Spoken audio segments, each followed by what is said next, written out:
Dalam pembelajaran awal New Economic Model, Profesor Michael Hudson pernah memulai cerita yang membuat kepala saya berputar kencang, atau dalam bahasa anak milenialnya adalah loading. Dia berkata, Jerman adalah negara kalah perang dunia pertama di tahun 1919 dan harus menanggung beban membayar semua biaya perang kepada negara pemenang. Jerman rugi berlapis, Jerman dipermalukan, dan Jerman miskin. Namun di tahun 1933, Jerman mulai bertaring. Bahkan ketika Nazi berkuasa pada tahun 1936, Jerman menjadi negara superpower yang mengerikan. Bagaimana cara Jerman membangun negaranya dari sebuah negara kalah perang menjadi negara superpower hanya dalam 15 tahun? Maka dalam New Economic Model, hal ini menjadi bahan diskusi panjang. Sekali lagi, saya hanya mengingatkan, di sisi Amerika, di belahan bumi yang lain, di tahun yang sama 1930-1931, Amerika mengalami Great Depression. Ekonomi Amerika bubble dan pecah bisulnya. Sungguh anomali. Jerman lagi naik ekonominya, sementara Amerika dan negara sisa dunia terpuruk. Dan kita semua tahu sejarah itu ditulis oleh pemenang. Jadi, pelajaran dunia saat ini ditulis oleh negara pemenang yang kebetulan saja polisi dunianya yang pemenang itu adalah Amerika. Teori-teori Amerika lah yang menjadi bahan dunia akademisi. Tenggelamlah teori Jerman yang membangun negara mereka hanya dalam 15 tahun. Beruntunglah ada manusia seperti Michael Hudson, Stephanie Kelton, Warren Mosler yang menjadi pencetus New Economic Model yang diadop dari strategi Cina, yang diadop oleh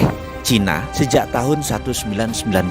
Apa yang dilakukan oleh Jerman? Pelajaran dari Jerman pasca Perang Dunia I, seperti kalimat Adolf Hitler yang mengatakan, untungnya kami tidak cukup bodoh untuk mencoba menciptakan sebuah mata uang yang di-backing oleh emas, yang memang tidak kami miliki. Tetapi setiap mark akan kami cetak akan di-backing oleh pekerjaan dan barang yang nilainya setara. Kami tertawa saat ahli finansial internasional memandang bahwa nilai sebuah mata uang adalah tergantung kepada emas dan sekuritas lain yang berada di ruangan besi milik bank.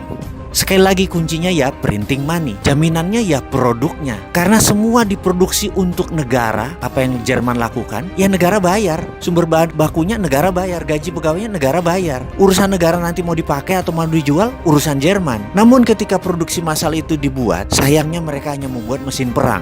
Karena mereka akan dipakai oleh Hitler untuk melakukan invasi. Kembali ke membangun ekonomi. Kekuatan membangun ekonomi adalah platform bernegaranya. Lalu proyek yang memakai platform tersebut. Jadi proyek apa yang harus dibangun di Indonesia? Terserah. Mau meniru Jerman? Boleh. Mau meniru Cina? Boleh. Meniru Jerman adalah membuat alat-alat perang. Meniru Cina adalah membuat alat-alat produksi. Bagi saya yang penting ilmunya sudah dikasih tahu. Betul kan?